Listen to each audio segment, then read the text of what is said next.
Good evening and welcome to Addressing the Complex Needs of Survivors, the third webinar in a four-part series presented by the Baltimore County Human Trafficking Work Group. This third webinar will be focused on the importance of healthcare and advocacy services in the lives of human trafficking victims and survivors. On behalf of the Baltimore County Human Trafficking Work Group, I would like to sincerely thank all of our partners who have helped to make this public awareness project a reality. Members of each of these agencies comprise the Baltimore County Human Trafficking Work Group and take a collaborative, victim-centered approach to address and respond to human trafficking in our county. It is now my honor to welcome and introduce our state's attorney for Baltimore County, Scott Schellenberger, providing opening remarks for this session. Mr. Schellenberger, welcome, and thank you so much for joining us.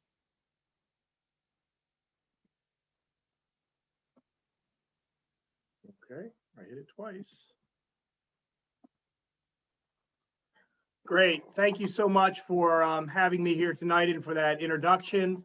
To all of you, obviously COVID has taken its toll. That picture was taken just 3 weeks ago. But anyhow, good evening and welcome to part 3 of the Baltimore County Fights Trafficking. The Baltimore County State's Attorney's Office is proud to partner with all of our partner agencies, GBMC, Baltimore County Public Schools, Baltimore County Police Department, Baltimore County Government, the Department of Social Services, CASA, and Turnaround in the fight against human trafficking. We know that Baltimore County is third, that is correct, third in the state for reported human trafficking cases. We also know that it is a greatly underreported crime due to the underground, complex nature and tactics of the traffickers. Members of the community like yourself are very valuable resources and partners in identifying cases and victims of human trafficking. You have already learned in parts 1 and 2 about the signs to look for when it comes to identifying victims of sex trafficking in the community. Tonight, we dig a little deeper about the complex needs of victims and the way all of our partner agencies can work together to make sure both the short-term and importantly, the long-term needs of victims are addressed. When these needs are addressed, the outcome of our cases are successful. A successful outcome of human trafficking cases is not only a bad person behind bars, but really more importantly, an empowered victim who has addressed many challenges with the help of this community. Only then can we ensure that victims do not return to their traffickers, as we all know they so often do. Human trafficking cases are complex cases with even more complex victims.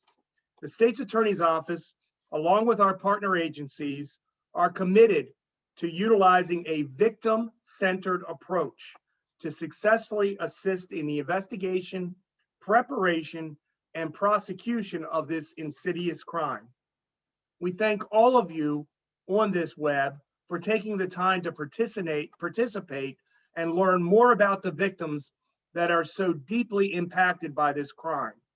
We look forward to the day in Baltimore County when we are able to eradicate human trafficking, but until then, know that we are doing everything possible to identify, investigate, and prosecute offenders. Thank you so much for joining us, and I hope you learn a great deal tonight. Thank you. Thank you very much for those remarks and for the collaboration with the Baltimore County State's Attorney's Office. This webinar series will conclude in April with a panel discussion led by the county's leading subject matter experts. We hope that you will join us for this final session. A few housekeeping items before we begin. All attendees will be muted to ensure sound quality. I would like to take a moment to give a huge thank you to Ricardo Majan from the Office of the County Executive for providing our Spanish translation tonight. If you would like to listen to this webinar in Spanish, please click on the interpretation button at the bottom of your screen and choose the Spanish option. For best sound quality, please also click mute original audio if you are choosing this option. Si desea escuchar este seminario web en español, haga clic en el botón Interpretación en la parte inferior de la pantalla y elija la opción en español para obtener la mejor calidad de sonido. Haga clic también en Silenciar audio original si está eligiendo esta opción. Please utilize the Q&A function at the bottom of your screen to submit your questions, which can be sent anonymously. We will have a question and answer segment following the presentation. For those that have submitted questions in advance, we will answer all appropriate questions during the series. I would like to mention that any questions related to specific organizational procedures may or may not be answered.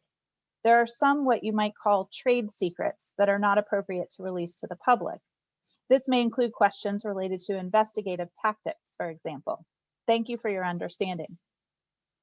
An evaluation will be available following the session and is completely voluntary, but we would appreciate any feedback you would like to share. Lastly, this webinar will be recorded and archived on the Baltimore County Human Trafficking Workgroup's website for future viewing. If you missed our first two webinars, you can access the recording on our website at this time. Due to the subject matter of this session, we would like to share a disclaimer before we begin. This session is not intended for children and may be triggering to some attendees. Please feel free to leave this presentation at any time. This is a very difficult topic to discuss, but is also very important in order to raise awareness, prevent trafficking, and assist current victims and survivors. If you do need assistance, please contact the National Human Trafficking Hotline 24 hours a day by calling 1-888-373-7888 or texting BE-FREE 233-733. The hotline information will also be available at the bottom of each slide if needed. I will now introduce each of our presenters for tonight. My name is Jennifer Stein, and I'm the moderator for tonight's session.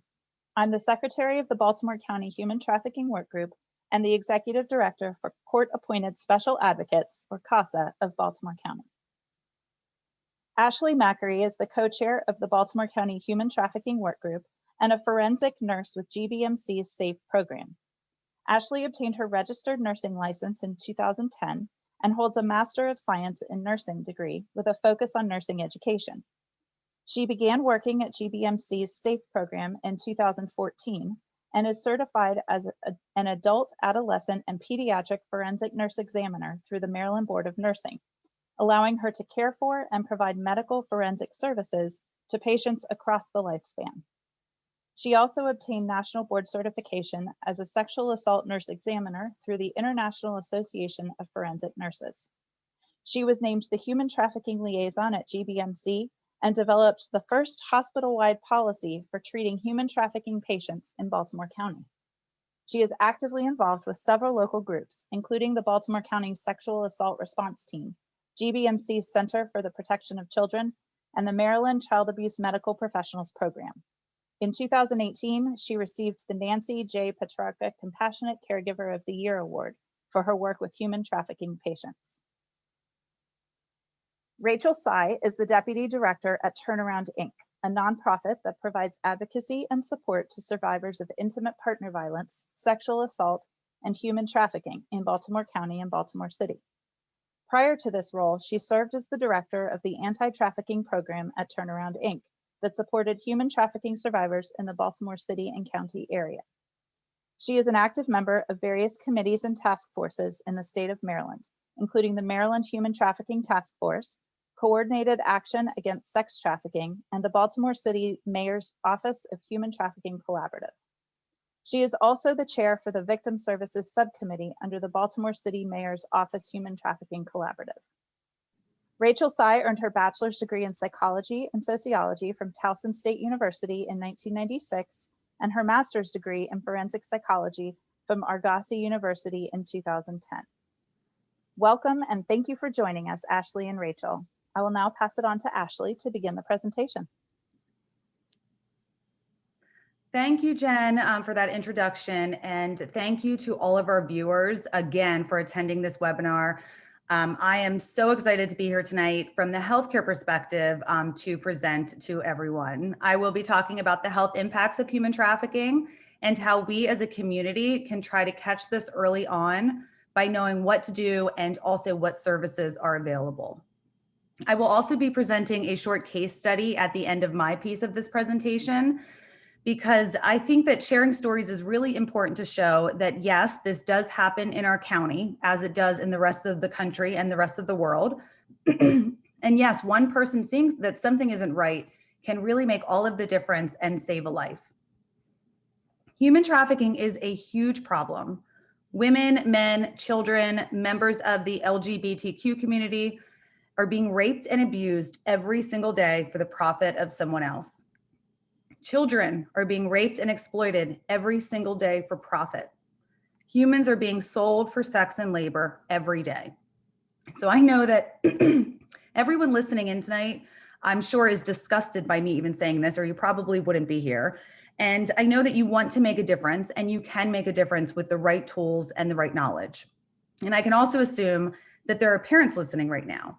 And I too am a parent to a young daughter. And I would have to say that one of the most devastating points in my life was treating a patient who was the same age as my daughter. And I remember coming home so emotional, thinking, how could someone do this to an innocent child, someone that is my own baby's age?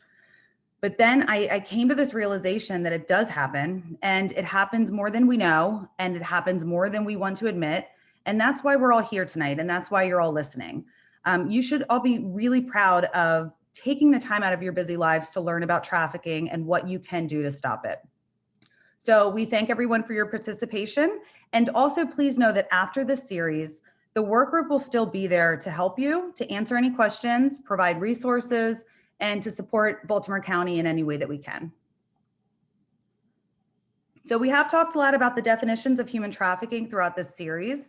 But I would like to provide a brief overview for those that may have missed the first two sessions.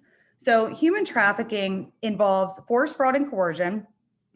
And it's when another human being is exploited for their labor or for sexual acts. For labor trafficking, any aged victim, there must be some form of force, fraud, or coercion. Sex trafficking is a little bit different. For adults, force, fraud, or coercion, and sometimes all three, are used to facilitate commercial sex acts. And a commercial sex act is any sexual act that is exchanged for something of value. A big question that will come up is about prostitution. And no, prostitution is not human trafficking if an adult is engaging in the sexual acts voluntarily. Whenever force, fraud, or coercion is present, then it is considered sex trafficking. For children, so anyone under the age of 18 years old, force, fraud, or coercion may be present, but it doesn't have to be for it to be considered sex trafficking. So any child who engages in commercial sex is a victim of sex trafficking, regardless of whether or not they are doing this voluntarily or if they even have a trafficker. So some children have traffickers and some don't. Some are forced into commercial sex and some aren't. And it really doesn't matter because children are unable to consent to commercial sex. They are automatically sex trafficking victims in all cases of commercial sex. Human trafficking occurs in all communities across our country and our county. And it isn't typically what you see in the movies. Victims do not need to be moved or transported. Victims are not usually held against their will with some sort of physical restraint. Some victims don't even recognize that they're being victimized. The majority of victims will not actively reach out for help. Traffickers don't usually kidnap people off of the street, and they spend a lot of time grooming their victims. The majority of traffickers are not strangers to their victims.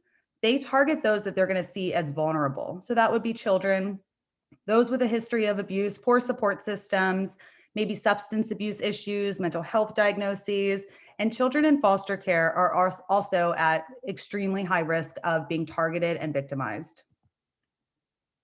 So when we talk about health, we don't just mean physical health. Health is about physical well-being, it is, but it's so much more than that. So health also refers to a person's mental, emotional, social, and their environmental wellness. So when we have patients that come into the hospital that are seeking help from us, our first priority is going to be their medical well-being. We worry about so many different things for our patients who have been victimized. Are they injured? Do they need emergent care? Do they have an underlying condition that has been neglected and that needs to be treated? Do they have an active infection? Do they have a risk of infections like sexually transmitted diseases or HIV? Are they pregnant? Have they had appropriate prenatal care? Are they actively using a substance and need some help to stop? Are they in pain? So many different things. So while all of these issues are very important, at the same time, we also think about other aspects of their health. How are they feeling emotionally? Am I going to trigger them by providing my medical care? Do they understand what is happening and why it's happening? Are they scared? Am I causing emotional trauma through my exam? And then also when they leave the hospital, are they at risk of violence when they leave here? Do they have a safe place to go? Do they have enough food? Is their family in danger? What are their long-term needs? And it really would be silly to think that one discipline can manage all of these concerns. So that's why in Baltimore County, we work as a team. If I have concerns about any of my patients' needs that I can't handle on my own, I reach out to my team. And it goes both ways. For instance, if police have concerns about medical needs, they would refer to us. So a strong multidisciplinary team is just extremely important in ensuring that all human trafficking victims have everything that they need and that they're receiving all of the appropriate resources that may be available to them. And as we know, for those that had watched the first two webinar sessions, victims can be very poorly treated and may be prevented from even getting medical care, even urgent medical care for instance, a broken bone. At times, they suffer just vicious sexual assault and physical violence. They might be starved. They might not be allowed to sleep. Medical conditions that are otherwise pretty easily treatable, like high blood pressure or diabetes, are just completely ignored. Pregnancies may be completed with no professional care, and they may conclude with an at-home delivery. And then at times, substances are used to control victims. So victims may be addicted to a drug, which can further complicate their care and their overall recovery. Emotional trauma may be just as damaging to a person. So PTSD is very common. Depression, anxiety, suicidal thoughts, suicidal attempts, all very common in these cases. And while the physical damage that's inflicted will normally heal with time, the emotional damage is something that victims might carry with them for a lifetime. And it can even have like these rippling effects. So it turns into this cycle where their children will suffer the consequences of their emotional damage. And the children may be abused or even end up in similar situations as their victimized parents. So that's why it's so important to assess what every single person needs and to get them every single resource in place that we possibly can. So healthcare is critical in most cases, and it's really important to be sought very soon after identifying that this could be a victim or a potential victim. It's also important to refer to a medical facility where staff have been trained on human trafficking and have the capability to address these very specialized needs. Unfortunately, not all hospitals and facilities have training or even have formal policies and protocols in place specific to human trafficking. There was a study from the Journal of Emergency Nursing that was published in 2019, and it found that only 1% of hospitals in the entire country, the entire United States, 1% of hospitals had formal protocols specific to the treatment of human trafficking patients. So just like when any of us want to talk to a suspected victim, healthcare providers should be responding to victims from a trauma-informed way. So I would highly recommend attempting to get anyone suspected of human trafficking to a SAFE program or a similar program, because they can offer specialized services that are trauma-informed. They can offer safe exams in addition to other medical care. So you should seek healthcare as soon as possible. And there really is no wrong way to do this, although you do want to find a provider who understands the dynamics of human trafficking. Victims should be referred for physical exams and evaluations, including HIV, STI, and pregnancy testing, prophylaxis, and treatment. And for HIV, there are medications that can prevent this virus after a sexual contact, but these medications can only be started within 72 hours after that sexual contact, and the sooner the better. So that's why it's really important to seek medical care as soon as possible and as early as possible. Again, another service that is extremely important is mental health, and early intervention can help with decreasing PTSD, depression, and anxiety symptoms, as well as the suicidal ideation and attempts. When you seek healthcare, alert the nurse or physician that this is a human trafficking patient so that they can treat the patient holistically and refer out to other services as needed. Also, it's really important to discuss all of the needs at the initial healthcare visit. We want to make sure that everything is assessed, everything is treated or referred out if we can't help, especially in the cases where medical treatment has been prevented in the past. In Baltimore County, the only comprehensive SAFE program is located at GBMC in Towson and offers 24-hour services for victims of sexual assault, domestic violence, child abuse, and human trafficking. SAFE exams and other services are offered at no cost to patients. And in most cases, a patient can present for confidential services within 5 days post-assault. If it's been over 5 days and you feel that you would like to receive services or know someone who would, you can always call the program and discuss your concerns with a forensic nurse. So a SAFE exam is also called a medical forensic exam, and it's a medical exam with forensic collection and injury documentation. And SAFE exams can be completed with or without police involvement and can collect potential forensic evidence that can be used for investigative purposes. For example, a patient can come in reporting a sexual assault during trafficking victimization. The forensic nurse would obtain the patient's medical forensic history by asking questions about the assault and about his or her situation, and then we'll conduct the exam based on the patient's account and what they tell the nurse. Potential evidence will be collected throughout the exam. Photographs will be taken. Any injuries will be documented, and all evidence will be packaged and submitted to the crime lab. So it's also really important to know that if you consent to a forensic exam, the nurse will not force you to complete every step. We conduct the exams at the discretion of our patients, so we explain each step and we obtain consent throughout. If there is a piece of the exam that the patient does not want to do, we will absolutely respect that decision. In addition to SAFE exams, we also offer several other services, including substance abuse peer recovery coaches, child life specialists who can help support our pediatric patients, and personal items like clothing, toiletries, getaway bags. And these are especially helpful for those that are leaving dangerous situations and have no belongings or have nowhere to go. And unfortunately, not every hospital has a SAFE program. And if you are viewing this outside of the Baltimore County area, you can visit mcasa.org, and that's mcasa.org, to find a list of SAFE programs in your area. So there are victims that want to seek healthcare, but they may be scared to visit a medical facility. It's important to know that just like any domestic violence situation, medical staff is prohibited from reporting the sex trafficking of an adult without their clear consent. So we are bound by law to not release any information about an adult victim. They are able to seek healthcare without being reported to any kind of authority, which can be life-saving, because victims know their situation best. And even though they might want to report what is happening, today might not be the best day. Maybe tomorrow or next week, but not today. So any victim that you encounter, or anyone watching this, know that you do have the ability to discreetly and confidentially receive healthcare without anyone knowing about it. And also, when seeking care within a SAFE program, you can receive these services at no cost to you, so your insurance will not be billed. However, on the other side of things, if you are an adult, but the trafficking began in childhood when you were under the age of 18, that is something that providers must report. So all healthcare providers are mandated reporters. So even if the abuse started many years ago in childhood and that patient is now an adult, we are still bound by law to report that to authorities. All children, so anyone under the age of 18 who discloses sex trafficking, must be reported to authorities.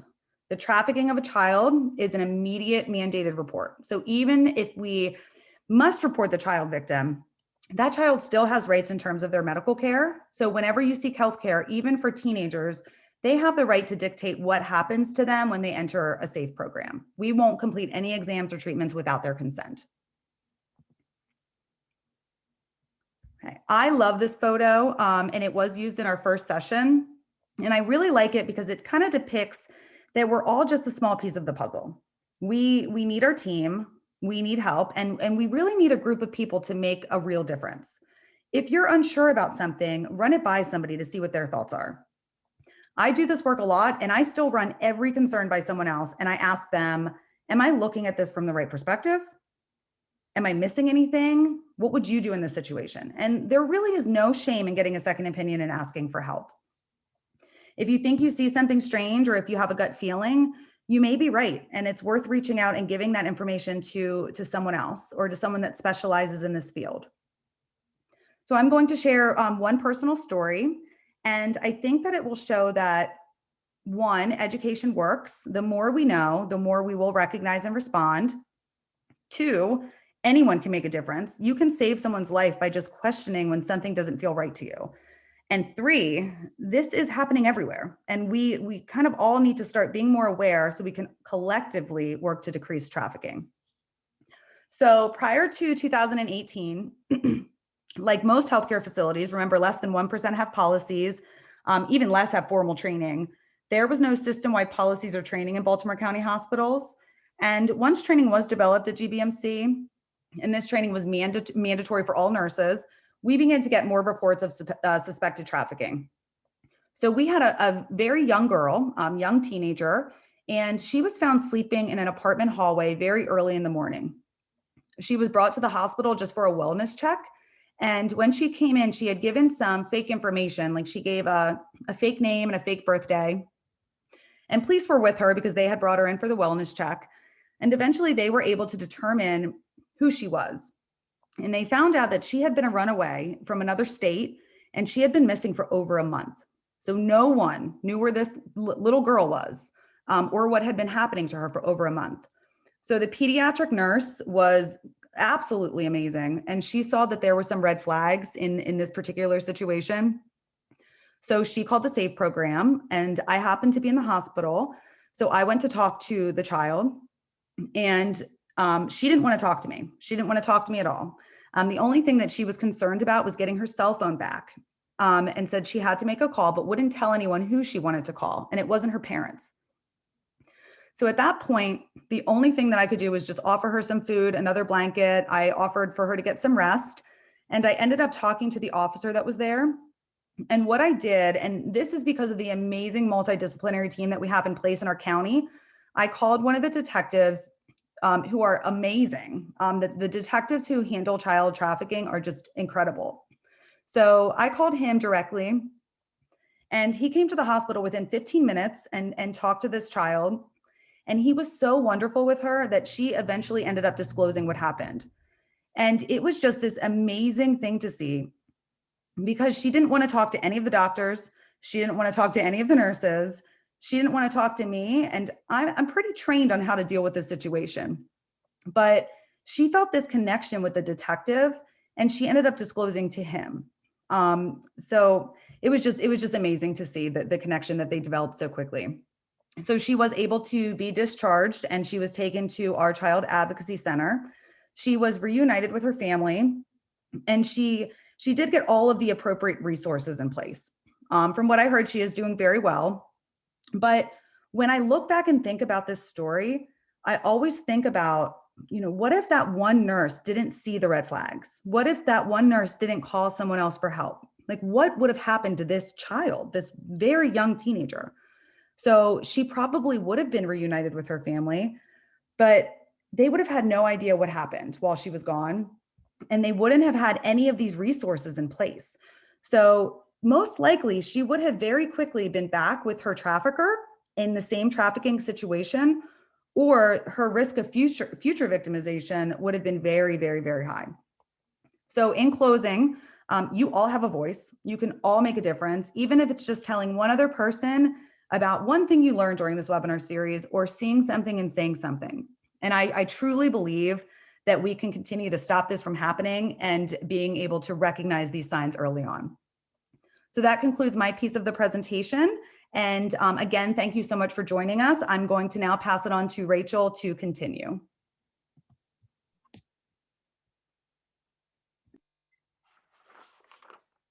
Good evening. Thank you so much for having me. It's an honor to be a part of this discussion tonight. My name is Rachel Sy, and I'm the Deputy Director at Turnaround. And so today I want to talk about advocacy and resources for human trafficking survivors. Next slide.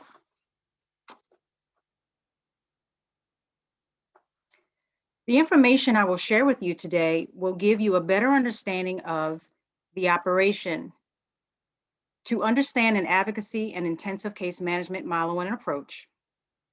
We'll talk about options, where we will explore the resources that human trafficking survivors will access. And finally, we will look at obstacles and outcomes to examine the challenges to accessing resources, and we will also hear some survivor stories. Before we begin, the information that I will be sharing is the work and experiences of Turnaround for the past 10 years. It is the experience for populations served in more dense areas and may be different from the experiences of other programs located in other areas or settings. There will always be individualized and unique situations in this line of work. So first, let me introduce you to Turnaround. Turnaround is a nonprofit. We are the designated rape crisis center for Baltimore City and Baltimore County. And our mission is to educate, advocate for, and empower all people impacted by sexual violence, domestic violence or intimate partner violence, and human trafficking. We've been doing this work in the field for more than 40 years, and Turnaround expanded its work to serving survivors of human trafficking in 2011. Next slide. In terms of our services, we offer comprehensive services that are 100% free. There's no insurance needed to access our services. And we provide emergency shelter and safe placement option assistance with relocation when we have the funding available, to assist survivors to immediately leave the area to get to other jurisdictions, including out of state. The provision of basic needs. We offer trauma-based therapy, legal services, and assistance with referrals. We offer case management to help connect survivors to an array of additional services. We have a drop-in center that's located in our Baltimore City downtown office that survivors can come to. We offer employment assistance, including a 3-week stipend training program. And we also offer support groups. Next slide. In terms of who we serve in our entire program, we serve human trafficking survivors, that is both labor and sex trafficking. We serve suspected trafficking, where we would conduct screening for trafficking. We serve survivors of sexual assault or intimate partner violence or domestic violence. For demographics, this is a general idea of the human trafficking survivors that Turnaround serves, how many we serve each year before the COVID pandemic happened, and how many minors and adults we typically serve. And that most of the trafficking survivors we support are female that have been victims of sex trafficking. And while anyone can be victims of trafficking, we do see certain populations or communities that are more vulnerable and are targeted by traffickers, which is what you see reflected here, where you see that 80% of the survivors we support are African American or people of color. Next slide. I mentioned that Turnaround supports the 3 victimizations: sexual assault, intimate partner violence, and human trafficking. It's important to remember that trafficking is not always disclosed or identified immediately. So you may encounter someone that reports being raped or sexually assaulted while being in a relationship with their boyfriend who also hits them. We have to increase our knowledge and understanding of these intersections that sexual violence and intimate partner violence may have when it comes to labor and sex trafficking. So here you see the power and control wheel that is often used in trainings for intimate partner violence to explain the cycle of abuse.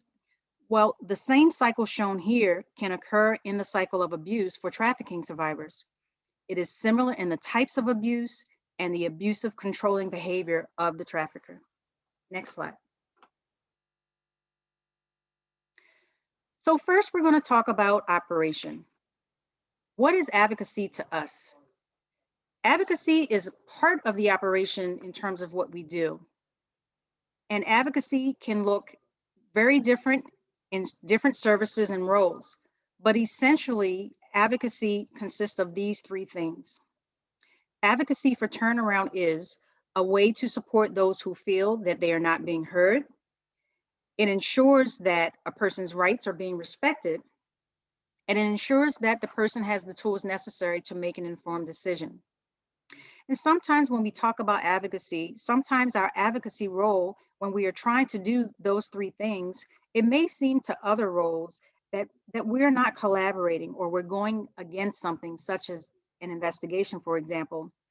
But we have to remember that our role is to serve and assist the survivor, and we need to do that part very well. Next slide. So you've heard about trauma-informed care. Many of the individuals we serve have been exposed to both acute and ongoing traumatic stress and events. It's important to provide the support and services that we offer in a trauma-informed manner because of what survivors go through. This has to drive how we do the work.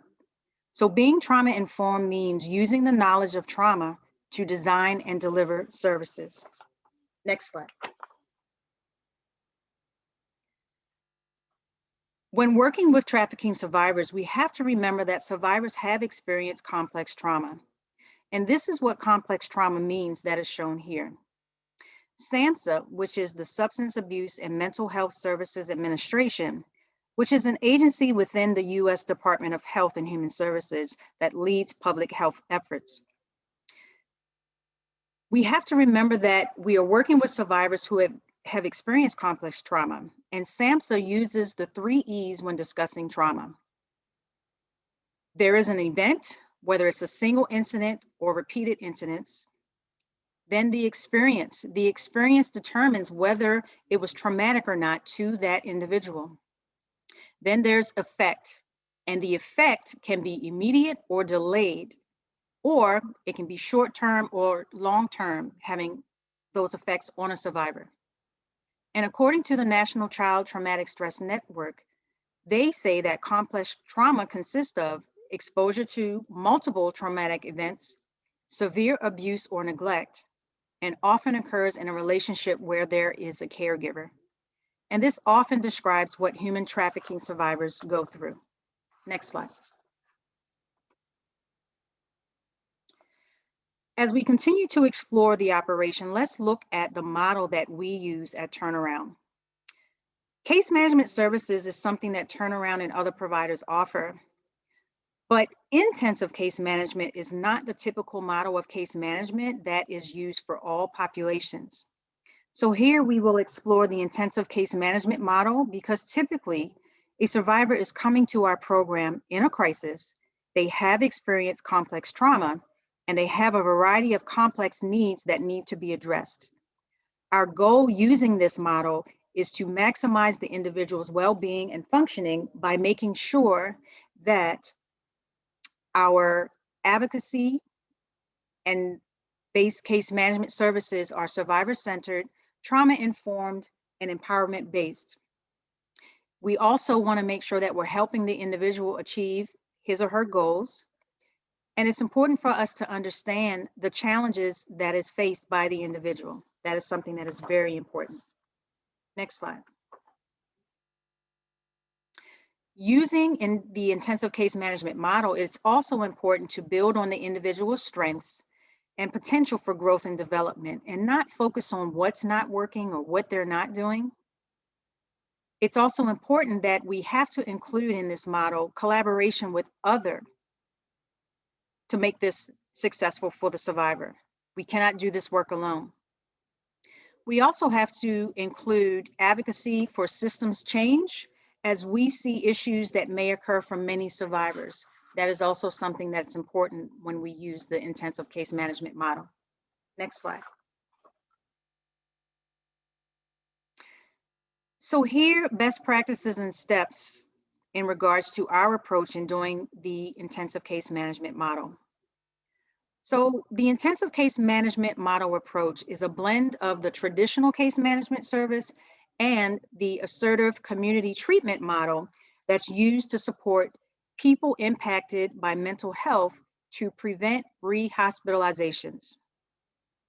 The assertive community treatment team, otherwise known as the ACT team, that approach has been used for many years in the mental health field, where it brings together a team of professionals to triage and assist that patient with a treatment plan and other support to help the patient stay in the community successfully and reduce the rates of rehospitalization during a psychiatric crisis.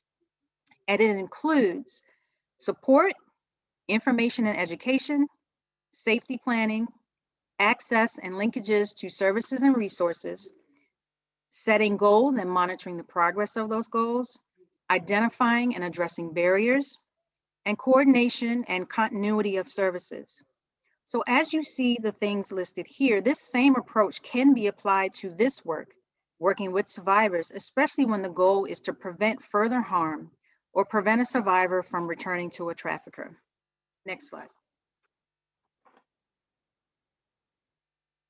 The core of the intensive case management model is to provide crisis response, assessments, goal planning, interventions, monitoring, follow-up, crisis prevention or managing crises, and outcomes, which is safety for and empowerment of survivors, and then transitions and closures, which we will talk about a little more. Next slide.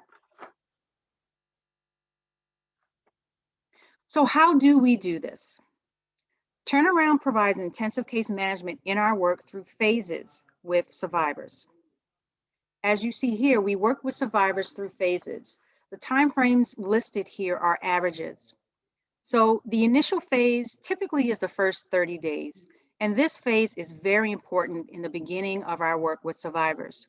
It is often talked about that is important when you begin the work with survivor to find that carrot to help that survivor stay engaged. Once they are connected, if you find that carrot, that could definitely impact that survivor continuing to stay engaged with your program and continue to get the help and support that they need. From the initial phase, there's a phase 1, which is the assessment and stabilization phase. Then there's phase 2, which is the active engagement phase, continuing to have the survivor engage with services, getting assistance, and with your program. Phase 3 is the transition and termination phase. Survivors can stay or stop services anytime that they choose. The question is, how stable is the survivor situation, depending upon when they choose to stop services? The final phase listed here is the mentor and leadership phase, which is something that we offer. The goal is to keep a survivor engaged or active in services and programming to increase the overall stability and survivor's independence.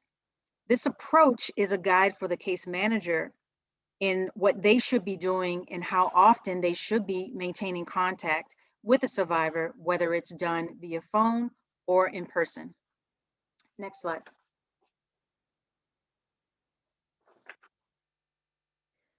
So Turnaround offers long-term case management, which can last as long as the survivor needs or wants. We have served survivors as many as 3 years, 5 years, or even 7 years, if that is what they needed. Some survivors may stop services and then also come back. I strongly believe in using the team approach that you see listed here. The team approach is used because survivors, to me, should connect with the program and not with one individual. I personally have witnessed when I started this work, working with trafficking survivors, that when a staff left a position or a job, that survivor also stopped coming to the program when they left. Or if a staff was out in the field or if they were off sick on a particular day, if a survivor came in and they needed assistance and the staff that they're used to was not there, that survivor would leave and say, oh, I'll come back. And oftentimes coming back did not happen, or it did not happen for a while. So to me, it was important to stop that cycle and ensure that a survivor could be assisted by any case manager on the team when they needed help right then and there. Using the team approach also helped to prevent the survivor from having to get used to a new face if we had to hire for positions and introduce a new team member. When we talk about self-determination, It's important for any of us to respect that. Even if it may be something that we would not see as being helpful to that survivor, we have to remember that it is their life and not ours. Planting the seed, that refers to when we know that survivors may not be ready to take certain steps. We use motivational interviewing techniques to assess this and back off when a survivor may not be ready to move forward. And so for us, if you plant the seed and ensure that a survivor had a positive experience with you or your program, they often will come back, or they will definitely contact you again. So remember, no pressure when it comes to services. Next slide. So we've talked about operation, the model that we use in our approach. Now let's talk about service and resource options that are available for survivors. So here's a list that I reviewed a little earlier during the presentation that Turnaround provides.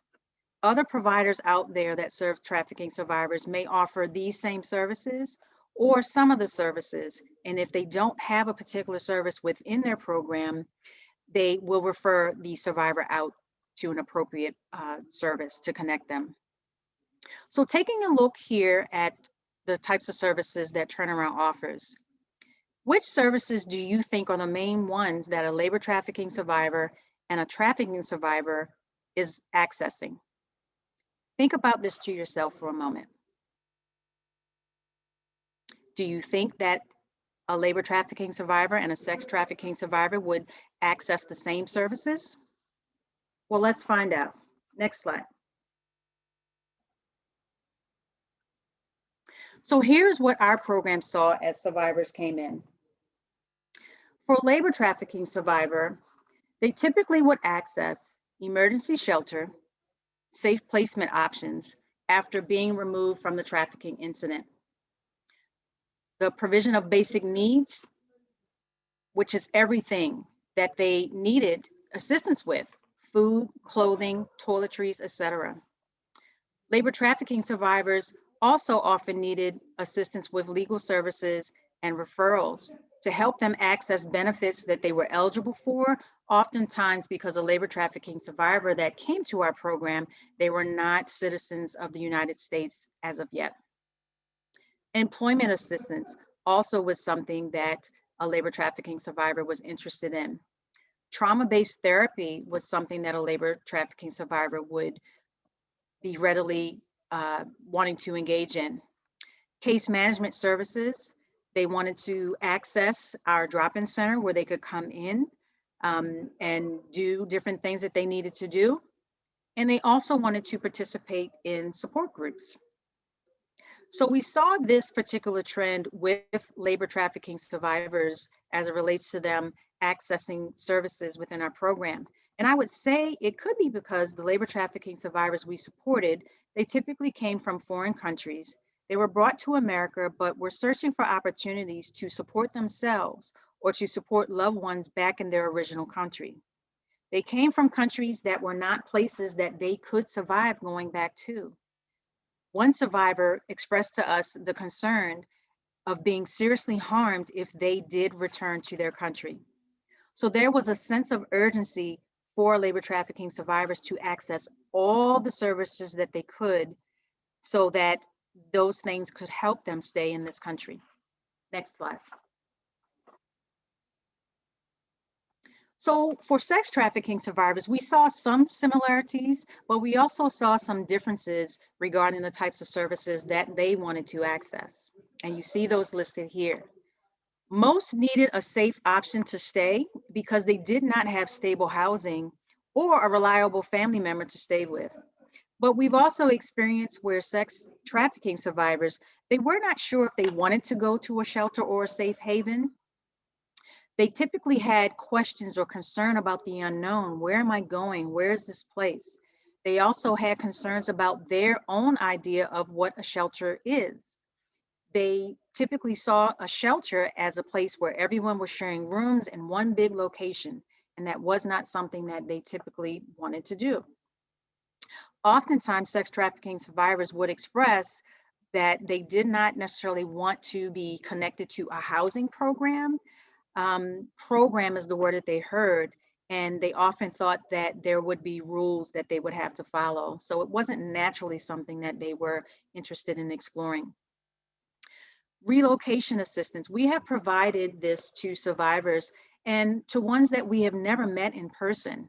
We would get a call via our helpline or receive a call via the National Human Trafficking Hotline, where a survivor is in the Baltimore City or Baltimore County area, and they needed to get out of this location right away because their trafficker was looking for them. And so they needed a quick way to escape out of the area. And we have bought many bus tickets or plane tickets, et cetera, in the same day. Again, never having met the survivor at all. So notice here that I did not list here case management for sex trafficking survivors. While some survivors that we supported of sex trafficking would engage in case management, it typically happened maybe in the beginning because they needed that immediate assistance for a place to stay. But typically there would be some challenges in routine engagement and participation in true case management for sex trafficking survivors. It wasn't something that they really were sure that they were ready to participate in that. Employment assistance or having income was definitely a high priority for survivors that came in, but we had to assist them with either starting the workforce for the first time or help them to re-enter the workforce after not working for a while. And that often took some time and some additional steps to help the survivor navigate through. And so one of the things that I've mentioned is we offered employment training that had stipend payments in our programming when we had the funds to do that. Next slide. So we've talked about the operation and service option for survivors. So now let's look at some of the obstacles that can occur along the way. Accessing services or doing the work in intensive case management can have its challenges and obstacles. So the obstacles listed here are typically based on the effects of the trauma.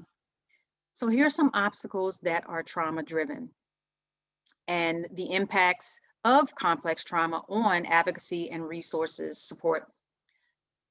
Oftentimes there is a lack of trust or there are attachment issues displayed by the survivor. There's a need for reminders or the display of a survivor having memory issues based on the trauma that they have sustained.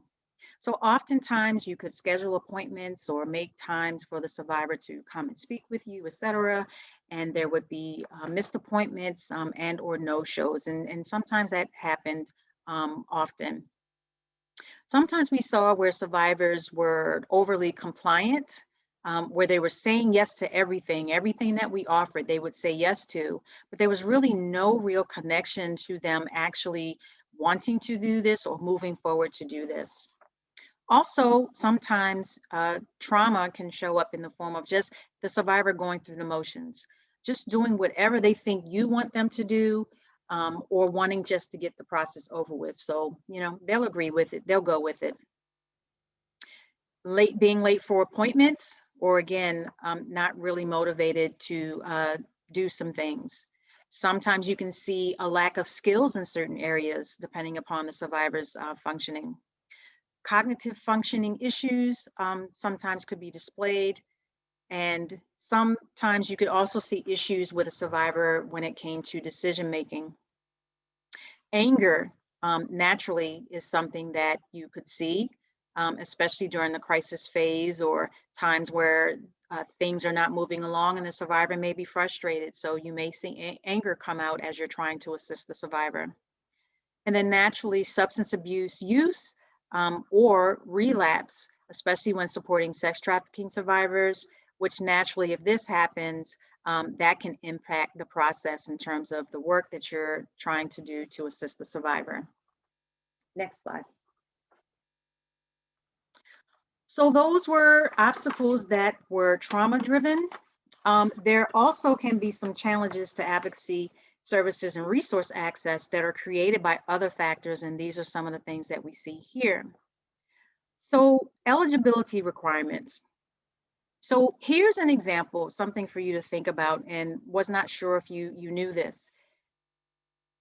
If a survivor has a child by their trafficker and they try to apply for temporary cash assistance, which is a resource in the state that a survivor or anyone can access if they qualify, one of the requirements for that survivor is to name the father of that child and submit a child support order.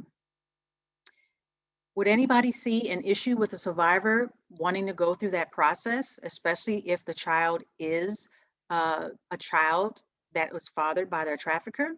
Surely there would be issues with that survivor even wanting to go through that process of naming who the father is and going through the process of submitting a child support order. Now, there are some situations that temporary cash assistance says that you don't have to go through that process, but naturally there's going to have to be a lot of advocacy, an explanation to get that waived for a survivor. So again, that could be an obstacle. Labor trafficking survivors that need to apply for citizenship status, for example, they're required to report their trafficking to law enforcement. So this is not an optional step when it comes to working with labor trafficking survivors, like it is for sex trafficking. Adults, they don't have to report the trafficking incident if that's not something that they choose. But if a labor trafficking survivor wants to apply for benefits here, they have to report the crime to law enforcement. That's a step to start an official investigation. And that can be tied to them accessing benefits and establishing continued presence in this country.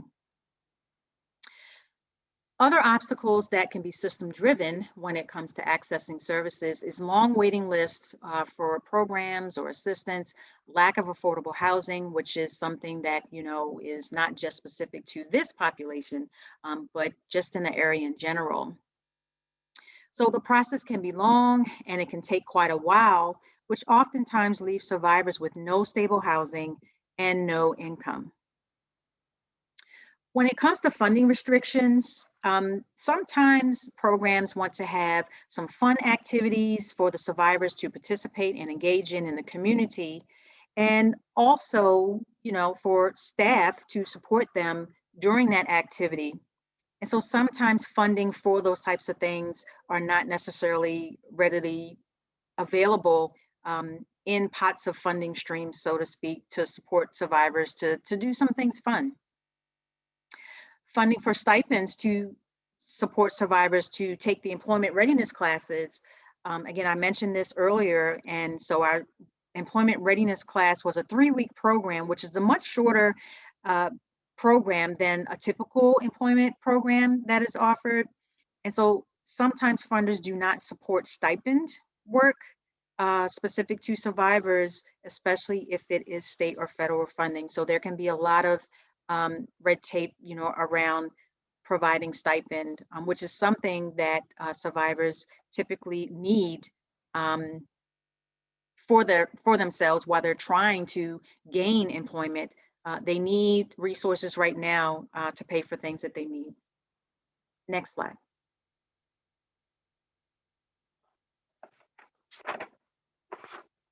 So one of the obstacles I wanted to mention before we move on is having a lack of non-specialized services for trauma survivors or human trafficking survivors. That definitely can be a barrier when providers are not sure how to serve or work with specific victimizations or needs. And then the final obstacle that is system driven is staff turnover or staff burnout. And naturally that can be a huge obstacle when we're trying to support a survivor towards stability and independence. So here, it's important for us to talk about outcomes. And so what are the outcomes? What can happen as we help survivors navigate all of the things that I discussed when it comes to advocacy and resource access? It looks different for minors and adults, and it also looks different for labor trafficking and sex trafficking survivors. So now I just would like to share with you a couple stories from survivors, if you will. Let's look at a journey, what a journey could look like for survivor. So the first survivor story that I want to share is regarding labor trafficking example. And so for us, we have seen slow success for labor trafficking survivors, but patience in the process was definitely needed because the survivors we supported for labor trafficking, they typically were not citizens of the United States. They had to report the trafficking to law enforcement, as I mentioned, and this typically involved reporting to Homeland Security. So we would offer our office space for Homeland Security to conduct their interview with the survivor, or we would go with the survivor. Oftentimes they were concerned about that investigation. And sometimes the labor trafficking survivor literally thought that if they went to an office for Homeland Security, they thought they would be immediately deported. So part of our advocacy efforts from the beginning in supporting a labor trafficking survivor was to make them feel comfortable and at ease. So that's why we typically offered our space as a space where the interview could be conducted. We also offer support through therapy services to help them cope with not only what happened to them, but also the process that they would be going through for that interview. They all needed to be placed in shelter as they had no income to buy anything for themselves. So literally everything had to be supplied to them. I learned to ask about food preferences specific to their culture after I noticed that what we supplied from our food pantry, they simply would not eat. So we found African food stores for some of our labor trafficking survivors where they could go and shop and get items for themselves that they wanted to eat. We connected them to attorneys to specialize in applying for the visa process. Going through applications for the visa process is still something that I personally am not an expert in. And so getting them approved for temporary funding assistance as they went through that process to supply their needs was also something necessary. But it wasn't a lot of money in general to support all of their needs. And oftentimes that benefit was for a short period of time. So the labor trafficking survivor, typically they could not work. Some of them wanted to work and even said that they would work under the table. But there could be too much risk in having a survivor do that, especially from coming from a labor trafficking situation.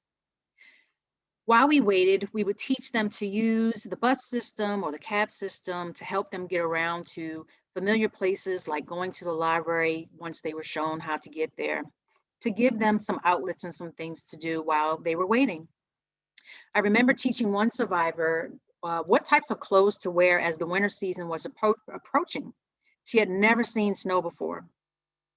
Once I learned the culture of one survivor, I remember a former coworker from a previous job that I had. They went to a church in a community where it was predominantly the same culture as the survivor that I was assisting. So I was given this resource for a church option to help expand that survivor's community while we simply waited. Most transitional housing programs that are here, they have fees, they have monthly fees, and they're not free. So when you're supporting labor trafficking survivors that are not citizens and waiting for benefits to kick in, so you have to either have longer term shelter options for them or host families in the community that can support them while they're waiting. But we have waited out the process with lots of follow-up, lots of questions to see the visa come through, which naturally opened doors for labor trafficking survivors, whether it was job opportunities or which could open up room for rent opportunities for them, et cetera. And one survivor who went through that process, it literally took about 2 years for this to happen. One survivor recently obtained their driver's license and proudly came into our office space before COVID pandemic to show it off. So now I want to give an example of a sex trafficking survivor. So there was an adult survivor of sex trafficking that was retrieved during a hotel sting operation conducted by law enforcement. They were referred to our program for services. This survivor was a mother of 2 children that would primarily stay with other family members when she wasn't around them. She was able to stay with that family member and with her children, so she did not need the shelter assistance that oftentimes sex trafficking survivors need when they come in. So she enrolled into our services. She did not want to enroll in therapy right from the start. That was not something that she wanted to participate in or engage in, and she made that clear. She participated in case management off and on, and she enrolled into our employment readiness stipend training for sure. I personally had the privilege of leading the employment readiness training classes that Turnaround offered for 3 years. I did that for 3 years, and she was in one of our classes. She was an active participant. She engaged in conversation. The survivor also had employment before, so she had a work history prior to her becoming a victim of trafficking. And I remember one day the survivor said to me during class, "Miss Rachel, I will miss next week's class because I have to go to work." I naively got very excited and I was like, "Oh my gosh, you got a job? How great." And she looked at me and she said, "No, I got to go to work." So once I realized what she was talking about when she said she had to go to work, I pulled in her case manager to talk through some possible options, but it didn't work. Her mind was set on the money she knew that she could make in one day and the money she could make in 1 week. All we could do, we just had to focus on her being safe, letting her know that we would be here when she returned and wanted to see her finish the classes that she started. And so she did return to finish her classes, but not until some trouble came. This survivor did go through some ups and downs. She actually connected with another trafficking survivor from our program, and they decided to do some adult work in another state and got arrested for solicitation. She got scared straight when there was talk about possibly going to jail, and she asked us for help. She became more focused then. She did finish her employment classes with us, got enrolled in a vocational training for a profession that she wanted to do. She then signed up for therapy services because it was a part of the court plan, if you will. She got a job while going to vocational training, and she worked at a restaurant. So long story short, the survivor did eventually get her goal job that she went to vocational training for. And she came back to us one day unexpectedly and said how excited she was. She literally came to the office in tears and talked about how excited she was that for the first time in a very long time, she was finally able to tell her family and her children about a job that she was not ashamed of. Lastly, I'll just share some thoughts as it relates to the work for minors, while I do not have the time to go through all of the stories. So for minors that live at home that we support, we typically have had more challenges with them engaging or showing up for services. Even when we offer to meet with them somewhere in the community or at home, oftentimes there would be no shows. So we still have some work that we need to do as a provider to really engage minors that live at home with families where there may not be, strength or strong family ties or that support to help them engage in services. But minors that are connected to systems, the challenge sometimes can be the large team that's involved with the coordination of their care. Sometimes there's so many hands in the pot, so to speak, that there can be a lack of follow through on issues. There's also the lack of in-state placement options that specialize in their specific needs. And we also can't overlook the fact that trauma bonding can exist with minors, as they usually have formed after being groomed by their trafficker and whoever the crew is. And sometimes the trauma that these minors have endured that was there before the trafficking started, there are just so many layers to work through that only time and consistent support can produce those positive outcomes that we know can be achieved over time. Next slide.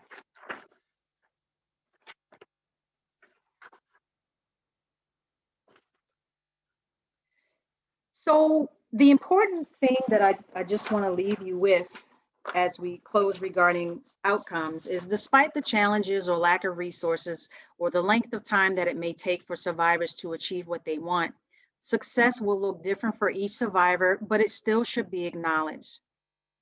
So progress can be made, milestones are achievable, and it's important during the process to support any progress and also to support harm reduction. So for some sex trafficking survivors, they may progress from being trafficked by others to engaging in adult prostitution to support themselves while they are waiting for employment or being ready to take that step. And we typically know the look of when it is happening, we obviously would not want them to do this, but we do understand. We need to educate them if that's what they're engaging in about the risk, since we know that prostitution is still illegal and they can get arrested. Right now, there's a hold on arresting for prostitution due to COVID, so that could be lifted at some point in time. But to support harm reduction, we still had condoms in our office and our program to help the survivors be safe if indeed that was the choice that they were going to make in that point in time. We also wanted to make sure that it's important to celebrate small successes, to design programming that is long-term, flexible, and adjust, and sometimes even unconventional, to support sex trafficking survivors or labor trafficking survivors. It's important for us to improve our hiring practices so that we can get staff who are trained and qualified and will stay there a little longer, so that that will promote successful outcomes. And then it's also important in any of the work that we're doing to involve survivor leaders in program evaluation and program development efforts. Next slide. So I truly hope that this information was helpful. I know it was a lot in a short period of time, but you got a chance to hear about what advocacy and resources, our approach, and what services can look like, the challenges, and also the possible outcomes. So you see my contact information listed here. And if you would like for information, please feel free to look at Turnaround or reach out to me. And I thank you all so much for listening. Thank you so much, Rachel, and thank you to Ashley as well. You clearly have a lot of expertise in this area, and you've given us a lot of great information and lots to think about. So thank you both very much. I'm now going to briefly discuss national and local resources, and then we will begin the Q&A segment. The National Human Trafficking Hotline is the #1 resource that I would recommend for anyone with trafficking-related concerns. This hotline is available 24 hours a day by phone, text, or online chat and is completely confidential. You can report trafficking and ask for assistance, or you can provide this number directly to a suspected victim or survivor for them to call. The National Center for Missing and Exploited Children is also a great resource to report tips.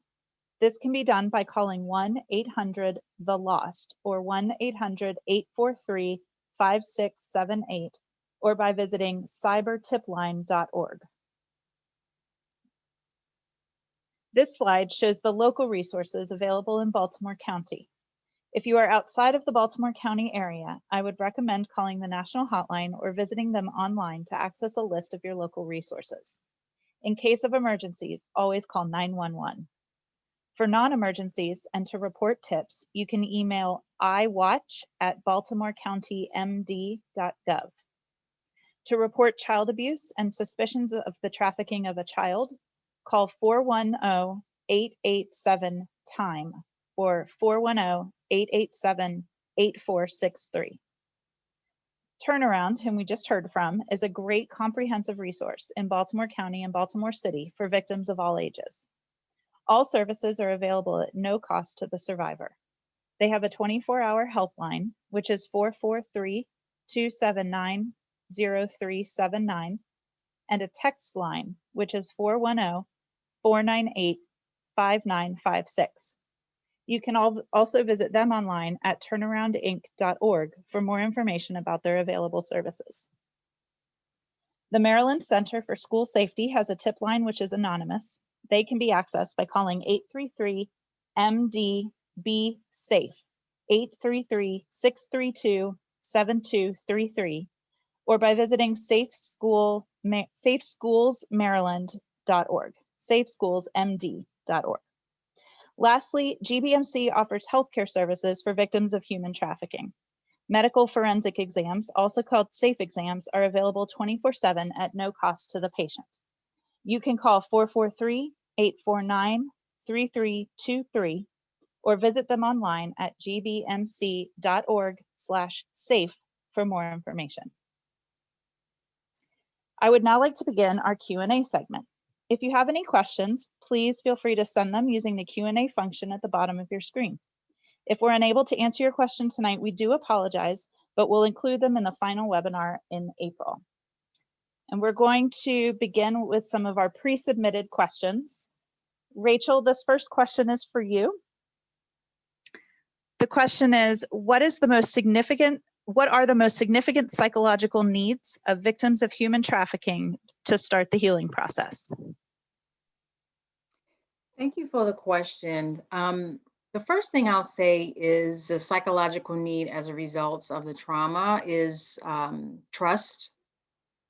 So the display of the lack of trust, which is huge in terms of moving forward with any assistance or even the healing process. Post-traumatic stress disorder is something that's common when we support human trafficking survivors, and substance abuse is also common. We do support survivors. When you understand trafficking and the vulnerabilities, there's other diagnoses and things that come into play and that makes them vulnerable. Schizophrenia or bipolar disorder, et cetera, also can be some common diagnoses for trafficking survivors. And so in terms of the healing process, again, lots of survivors that we support, especially sex trafficking, they don't want to come in wanting to unpack all of that. And so our trauma-based therapy, if they would even be open to speaking with someone, it's really just about helping them to cope or manage the triggers that they might experience, and to help create safety plans and things like that when they feel like, they're frustrated, or I might as well just go back to my current situation because this process is going to take so long, for example. And the other thing I think that's relevant to this conversation is a softer way is to ask about medical needs so that you can help a survivor address medical needs, because oftentimes it's a good place to start. It's a softer way to start. And most survivors haven't been checked for a long time. And there's many things that they might want to explore there to make sure that, they're okay. Thank you, Rachel. I appreciate that. And that is the perfect lead-in to the next question. This question is for Ashley. So Ashley, the question is, I can't force someone to go to a doctor, but if I suspect that someone is a victim, what should I do to encourage them to get medical attention? Thank you for that question. And whoever asked that, you are correct. You can't force anyone to get medical attention.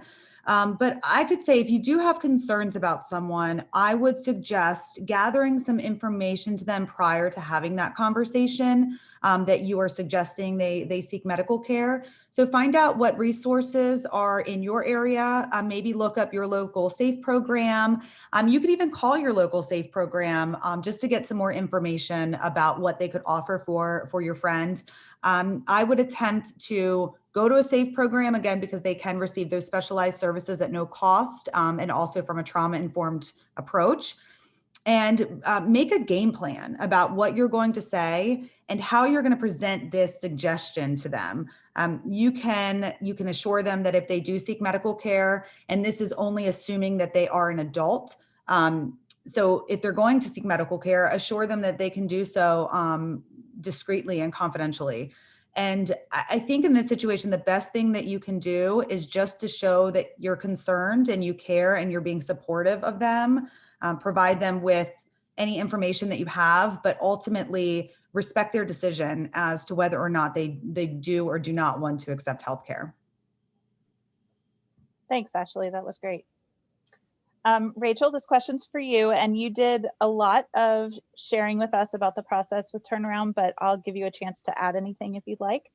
The question is, walk through the victim management process. In other words, if I'm trying to convince somebody to get help, what would be the process if they called Turnaround, for example? What should the victim expect beyond just a safe haven? Sure. So yes, I did talk a lot about the different types of services that Turnaround, as well as other victim service providers provide. So I won't go into that. So we naturally do have other options besides just offering a safe place. I think I'll answer the question because I'm hearing two words: victim management and then convince. And so I'm not making a judgment, I guess, whoever asked the question, but I just want to point something out with those two words. So when you're trying to talk to a survivor about options and getting help, apply yourself in the situation. So think about something to you that would be considered very scary, that you're a little ambivalent about, trying. So whether it's skydiving for some people, or maybe a plane ride, for some people, or maybe that really high roller coaster, that is opening up at an amusement park. So think about something that's scary to you. Are you more open to trying it if someone tricked you, maybe not being so truthful about, oh, it's not scary, don't worry, you know, are you more open to trying it if somebody dragged you along? Come on, let's go, you're going to do it. Or are you more open to trying it if someone gave you information about something, but also gave you the space to make a decision about whether you wanted to move forward with it or not? So I think that to me is the best approach. If you learn about programs and options and assistance, talk to that survivor, adult survivor, about here's this program, here's what they can do, if you're interested in talking to them. But give that survivor the space to process and think. Maybe they want to do it in that moment. Maybe that day is not the best day for them. So I think that's the best approach. Give information and let them decide. Thanks, Rachel. That was a great perspective. I appreciate that. Ashley, the next question is, should I report a tip even if I'm not sure? Thanks, Jen. I would think that this would depend on the situation. I would say for children, yes, report all tips, even if you're not sure. You don't need to have proof, and you can report anonymously. It's a little different for me because I'm a mandated reporter, but I always report if I have any suspicion, because it's not my job to investigate and it's not my job to gather proof. But if there's a reasonable suspicion, I would say definitely report. And in that case, again, as Jen had mentioned in the resources, you can call police or CPS in your jurisdiction. For adults, it is not recommended to call police for an adult victim without getting their consent first, because again, that could actually put them in more danger. But if you have concerns about an adult, if you are able to do this, try talking to them to see if they need assistance, but always do this when you're alone with them. Don't speak in front of any other person, and ask them what they want, if they want you to report anything to the police. Maybe give them some resources so they can make a decision in the future about whether or not they want to report. I would give them the National Hotline, which is a great resource. I think that the best thing to do in this situation, so whether or not, if it's a child or an adult, if you're not really sure what to do, you can call the National Hotline and you can discuss your concerns with them. They are available 24/7, and they can actually assist with decision making. So if you explain the situation to them and let them know your concerns, they could help you with making a decision whether to report or not. Thanks, Ashley. Rachel, this question is about an ID.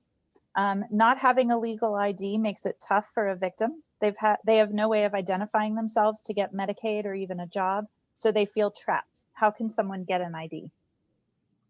Yes, I will give a short answer as much as I can. So we know that that is a tactic that, most traffickers, if not all, use to make it challenging. So each state is different. And I say that because just because you're serving a survivor in Maryland doesn't mean that they are from Maryland. So it's important for you to first know what state the survivor is originally from. And you have to, kind of track down certain information related to that state. So it's kind of playing the game of which comes first, the chicken or the egg. If the survivor has nothing and you're trying to get an ID, whether it's a new one or a replacement, you need to have proof of something to try to get it. And so that's either a birth certificate, oftentimes they don't have that, a utility bill, oftentimes they don't have that, a bank statement, rental agreement, pay stubs, and there's other things that you can get. So it really is first looking at the state website that you're trying to get the ID for, reading carefully what they are requiring, and then working with that survivor to see, one, if they were in foster care, for example, or if they were in the school system, for example, or if they went and applied to a program or something at some point in time, does someone have maybe copies of some things that might help them get an ID? So read up on what you need and then try to work that with that survivor to see who might have some of those items that you need to help have proof for identity to get that ID. And at the end of the day, you can work with a government agency or entity to step in and help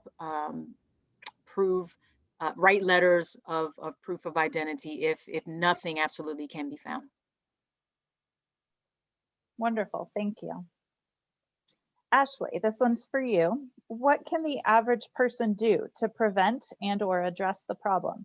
How can professionals in various industries assist? So awareness and education are very powerful tools that can help either prevent this from happening in the first place or help somebody that is being actively trafficked. And really anyone can help spread awareness. So you can share what you know with those around you, or share what you know with those that may be at risk or that might be vulnerable. If you see something that you have concerns about, reach out to them if it's safe to do so. Offer some resources, and professionals, they can also help maybe by publicly supporting different anti-trafficking efforts, raising awareness within their industries, developing protocols or company-wide trainings. And I think the best thing to do is just to remain aware and share that education and recognize when something isn't right, and then know what to do in that situation, whether it be reporting a tip or referring to organizations like Turnaround or GBMC, or just remaining supportive of that person. Great, thank you. Rachel, you're up. So this question is, how can we initiate, or should we even initiate, conversation about escape and help to people that look like they appear to be involved in prostitution or something similar to prostitution? Yes, so you really should first take the time to educate or get educated about doing any type of outreach, especially in areas where prostitution is high. We do at Turnaround offer that type of training if people are interested in doing outreach in a certain community, like churches or any type of groups, etc. Because you do need to know the rules.